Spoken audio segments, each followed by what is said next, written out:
I'm Brian Elliott. Welcome to another edition of Behind the Brand. Today I'm here at CES in the Panasonic Creator Studio with the president of Panasonic North America, Julie Bauer. Julie, welcome. Hey, well, glad to be here. Julie, what are you seeing at the show so far? I know you have your finger on the pulse of what's going on, but what are you seeing out there? Well, we're seeing a lot of energy around a couple of our key things that we've actually been building on the last couple of years.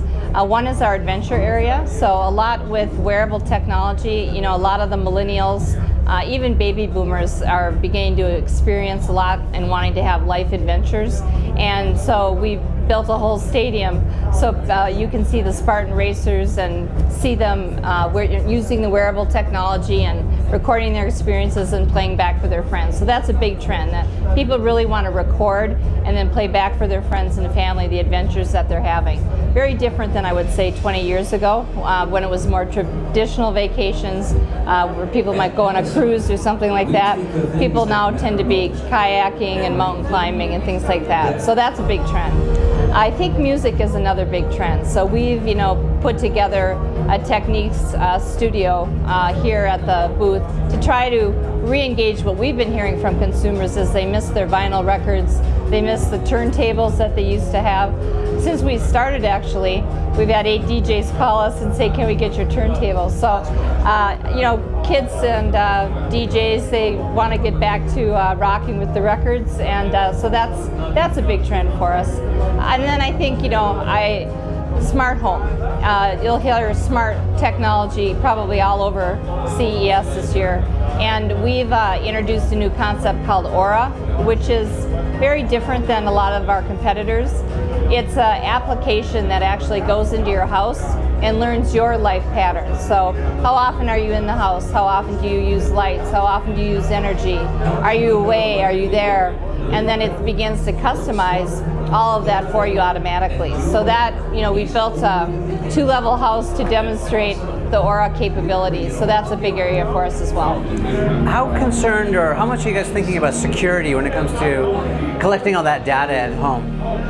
Very concerned. I think every company has to be, because when you're recording information, you want to make it sure it's secure, and even if it's recording information about your energy consumption, that's still a private, issue about information. So yes, I take long showers. Yeah. And you might not want that all over the neighborhood. So it's important in everything we do, and I think cybersecurity in general across all of our businesses, whether it's consumer or B2B, is something that we actually are building for cities now, are different cybersecurity defense technologies. So it's a growing field, obviously, and has to be in the world that we live in today.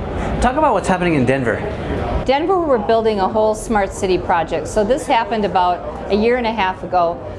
One of our presidents of the Eco company met the mayor of Denver, Mr. Hancock, and Denver had 250 acres of land offset next to their airport, and they wanted to build a whole green city, smart city, where they have a lot of millennials in Denver that actually come from out of state. So they come from all other states, and they want to really live in a clean and green safe city. And so we're partnering with them to do all the components, whether it's transportation, electric bikes, smart homes, smart buildings, a secure city, where you can operate safely.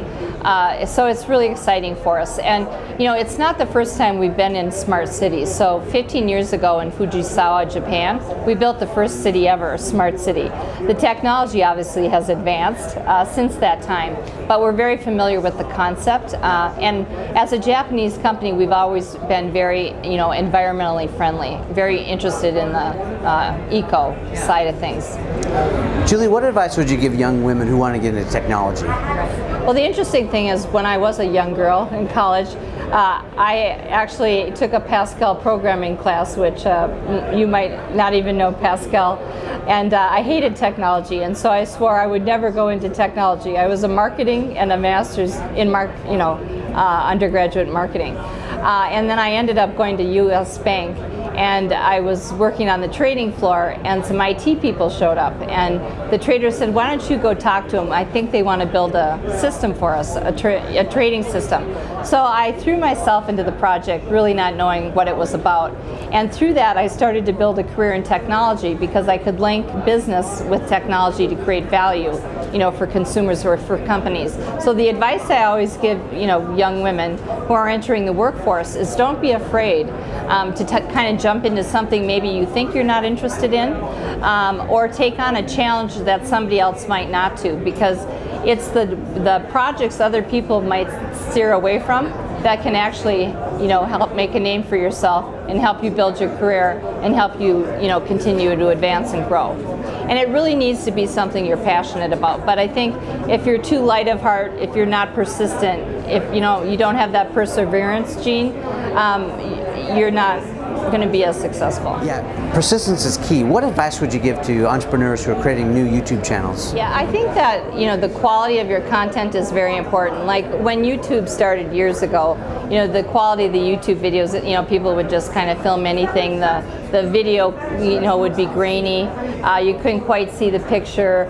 There would be weird headers and weird colors and everything. And if you're trying to start a business like an influencer or a blogger, I think you have to take your digital imaging equipment pretty seriously and consider yourself almost like a studio person. You're creating a product. You have a group of influencers and bloggers that are following you, taking your advice, and then purchasing people's products. And so to really take it seriously as a business, and the equipment is part of that business. The technology is part of it, and not to shortchange yourself on that side of it, because you can be the best blogger in the world, but people are becoming more discerning about the quality of their videos. I've been surprised that even in the last year how much the YouTube video quality has improved. I'm a big YouTube video watcher now, and the quality is amazing. All right, we've been spending a little time with Julie Bauer, President of Panasonic North America. Julie, thanks for stopping by. Thank you for having me.